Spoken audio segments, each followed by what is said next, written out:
Our families are shaped by the environment around us and by the past experiences of our parents. Each parent carries a unique history that influences how they raise us, often without conscious awareness. Because healing from past wounds is rarely prioritized or accessible, parents bring their unresolved emotional baggage into their interactions with their children. As a result, we are often reacted to not for what we have done in the present moment but through the lens of their past pain. As children, we cannot understand this. It cuts through us deeply because we are still emotionally and energetically open. On the other hand, parents, often stuck in survival mode, fail to recognize the impact of their reactions. Their emotions remain blocked or poorly managed, creating an ever-widening gap between themselves and their children. This disconnection is at the root of many generational struggles. Society conditions us to suppress our emotional and energetic sensitivity, teaching us that adulthood means shutting down, toughening up, and conforming. We are groomed into numbness, becoming detached, indifferent, and disconnected from life's beauty. And without healing, we unconsciously pass this pattern onto the next generation.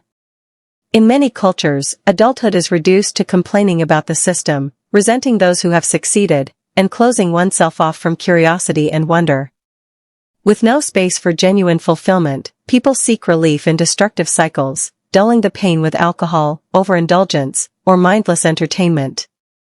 A temporary escape from suppression turns into guilt, self-hatred, or complete resignation to a life that feels meaningless.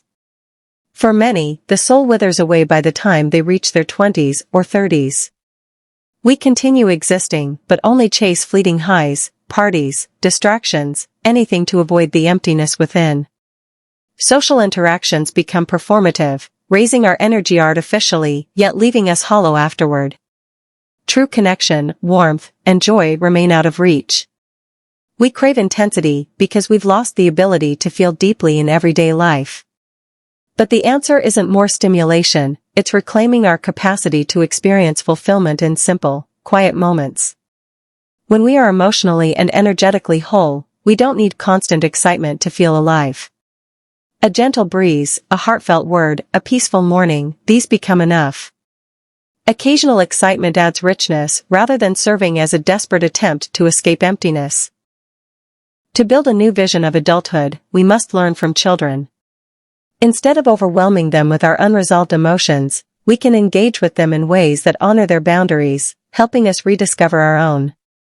Too often, we dismiss or gaslight children's natural reactions, invalidating their feelings just as ours were invalidated. This isn't intentional, it's a cycle we inherit. Preschool-aged children, still unbroken by societal conditioning, show us what healthy emotional boundaries look like.